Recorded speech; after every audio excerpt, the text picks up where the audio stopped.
آج ہم جس کلینکل کیس پر بات کرنے والے ہیں وہ بے وقت انتہائی پر اسرار اور نفسیاتی اعتبار سے بے حد گہرا ہے۔ ہمارا آج کا موضوع ہے دوسرا چہرہ، چھپے ہوئے نفس کا ایک کلینکل کیس سٹڈی۔ تو چلیے بغیر کسی تاخیر کے اس کہانی کی گہرائی میں اترتے ہیں۔ آئینے میں چہرہ اس کا نہیں تھا، ہونٹ مسکرا رہے تھے، ایک سرد بے روح مسکراہٹ، جبکہ زارا کے اپنے ہونٹ سختی سے بند تھے۔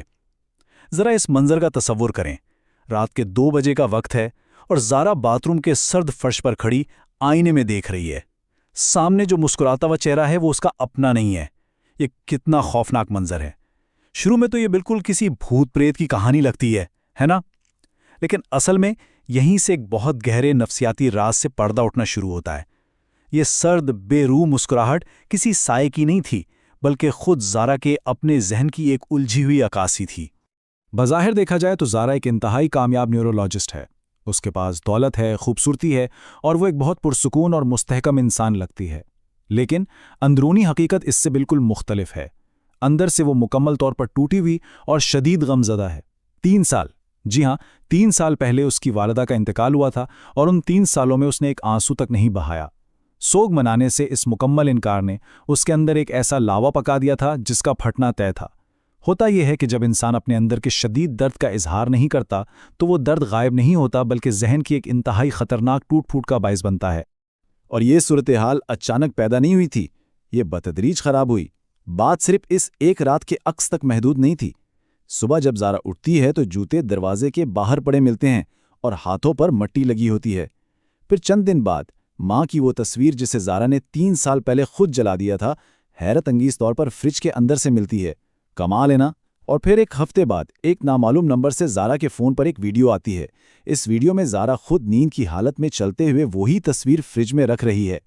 یہ تمام واقعات بالکل صاف ظاہر کرتے ہیں کہ ذہن کے وہ حصے جنہیں زارا نے گہرائی میں دبا دیا تھا، اب حقیقت کی دنیا میں دراندازی کر رہے تھے۔ اب ہم اس کیس کے اگلے حصے کی طرف آتے ہیں، تشخیص، یعنی جب ذہن بکھر جاتا ہے۔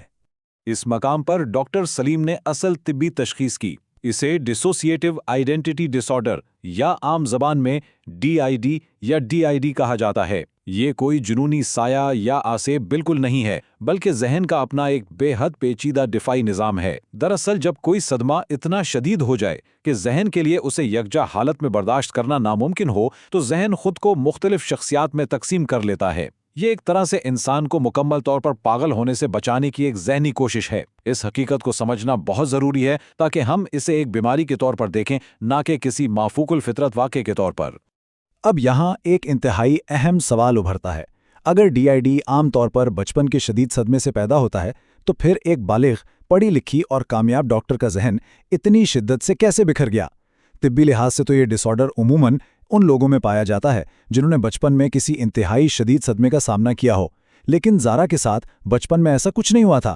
تو پھر وہ کون سا لمحہ تھا جس نے اس کے ذہن کو خود اسی کا دشمن بنا دیا؟ اس سوال کا جواب ہی اس پورے کیس کی اصل کنجی ہے۔ اس سوال کا جواب زارا کے ماضی کے کچھ خاص نفسیاتی محرکات میں چھپا ہے، جنہوں نے اس کی شخصیت کو توڑ کر رکھ دیا۔ اس کی والدہ ہسپتال میں تنہا زندگی اور موت کی کشمکش میں تھیں اور زارا اس آخری رات ایک میڈیکل کانفرنس میں تھی۔ اس ایک بات نے اس کے اندر ایک ایسا جان لیوا احساس جرم پیدا کیا جس کا اس نے کبھی سامنا ہی نہیں کیا۔ اس نے اس درد کو تسلیم کرنے کے بجائے مسلسل 3 سال تک رونے سے مکمل انکار کر دیا، اور بس یہی وہ خاموشی تھی، وہ دفن کیا ہوا سوگ تھا جو اندر ہی اندر پکتا رہا اور بالآخر دوسری شخصیت کی شکل میں پھٹ پڑا۔ ہپنوتھیراپی کے سیشن کے دوران ایک رونگٹے کھڑے کر دینے والا لمحہ آیا۔ ڈاکٹر سلیم نے جب اس دوسری زارا سے اس کی شناخت پوچھی تو اس نے کہا، میں وہ گناہ، وہ پچھتاوا، وہ چیخ ہوں جو اس نے کبھی چیخی نہیں۔ میں اس کی سزا ہوں۔ ذرا اس جملے کی گہرائی پر غور کریں۔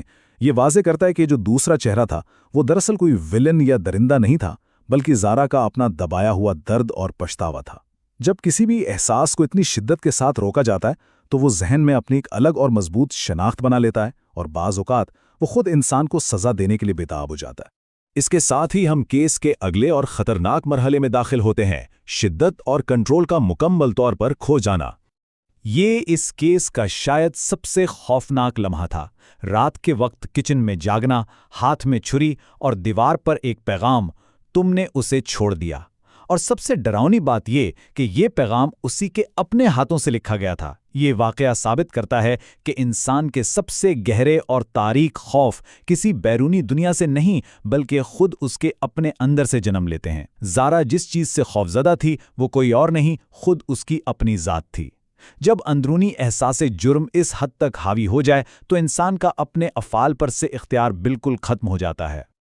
اب ہم اس اندھیرے سے نکل کر حل کی طرف آتے ہیں، علاج اور ذات کی یکجائی۔ یہاں ڈاکٹر سلیم نے جس نفسیاتی طریقہ کار کا استعمال کیا اسے انٹرنل فیملی سسٹمز تھراپی یا IFS کہا جاتا ہے۔ اس میں ہوتا یہ ہے کہ مریض اپنے ذہن کے مختلف حصوں کو سننے، سمجھنے اور ان سے بات کرنے کا ہنر سیکھتا ہے۔ مریض کو سکھایا جاتا ہے کہ وہ اپنے اندر موجود ان مختلف حصوں کو اپنا دشمن نہ سمجھے، کیونکہ ذہن کے جو حصے تکلیف دے رہے ہوتے ہیں دراصل وہ خود سب سے زیادہ تکلیف میں ہوتے ہیں۔ ان سے لڑنے کے بجائے ان کی بات سننا اور ایک مکالمہ قائم کرنا ہی شفا کی طرف پہلا قدم ہے۔ اس علاج کے لیے کچھ مخصوص اور انتہائی نازک اقدامات اٹھائے گئے۔ پہلا قدم یہ تھا کہ بغاوت کرنے والی دوسری ذات کو غصے کے بجائے ہمدردی سے بلایا جائے۔ ڈاکٹر سلیم کی ہدایت پر زارا نے بالکل ایسا ہی کیا۔ دوسرا قدم مشترکہ درد کو تسلیم کرنا اور معافی مانگنا تھا، اور تیسرا خود کو معاف کرنے کے بنیادی سوال کا سامنا کرنا۔ یہ بات واقعی بہت دلچسپ ہے کہ نفسیاتی شفا کبھی بھی مزاحمت سے نہیں ملتی، بلکہ یہ ہمیشہ ہمدردی اور قبولیت سے حاصل ہوتی ہے۔ جب زارا نے یہ تسلیم کیا کہ وہ دوسری آواز اسی کا اپنا ایک ڈرا ہوا اور روتا ہوا حصہ ہے تو اس کا ذہنی تناؤ کم ہونا شروع ہو گیا۔ اور پھر تھراپی کے دوران وہ انتہائی جذباتی اور فیصلہ کن لمحہ آتا ہے۔ دوسری ذات ایک بچے جیسی ٹوٹی ہوئی آواز میں پوچھتی ہے، کیا تم نے اسے معاف کیا؟ زارا سمجھتی ہے کہ شاید وہ ماں کے بارے میں پوچھ رہی ہے، لیکن جواب ملتا ہے، نہیں، خود کو۔ یہ وہ کرشماتی سوال تھا جس نے زارا کے اندر بندھے ہوئے 3 سال پرانے جذباتی بند کو ایک ہی جھٹکے میں توڑ دیا۔ یہ وہ لمحہ تھا جس نے 3 سال کا سارا رکا ہوا درد، پچھتاوا اور سوگ آنسوؤں کی صورت میں بہا دیا۔ دراصل خود کو معاف کرنا ہی وہ واحد راستہ تھا جس سے اس کا بکھرا ہوا ذہن دوبارہ مکمل ہو سکتا تھا۔ کئی مہینوں کے علاج کے بعد زارا جب آخری بار باتھ روم کے آئینے کے سامنے کھڑی ہوتی ہے تو ایک بہت خوبصورت تبدیلی آتی ہے۔ اب دوسری زارا مسکرا نہیں رہی، بلکہ وہ بھی رو رہی ہوتی ہے۔ تب زارا انتہائی پرسکون انداز میں کہتی ہے، تم تھک گئی ہو، آ جاؤ، اب لڑنا نہیں۔ شیشے کے دونوں طرف سے ہاتھ ملتے ہیں اور آئینے میں موجود 2 چہرے بالآخر ایک ہو جاتے ہیں۔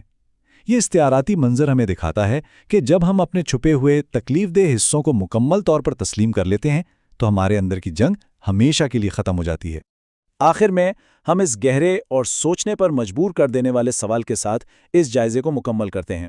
جب ذہن اپنے درد کو اتنی گہرائی میں چھپا لے تو کیا آئینے میں نظر آنے والا عکس اجنبی ہوتا ہے یا ہم خود اپنے لیے اجنبی بن چکے ہوتے ہیں؟ زارا کی یہ کہانی ہمیں ایک بہت بڑا سبق دیتی ہے کہ جو دکھ ہم اندر چھپاتے ہیں وہ کہیں غائب نہیں ہوتے، انہیں ایک نہ ایک دن باہر آنا ہی ہوتا ہے۔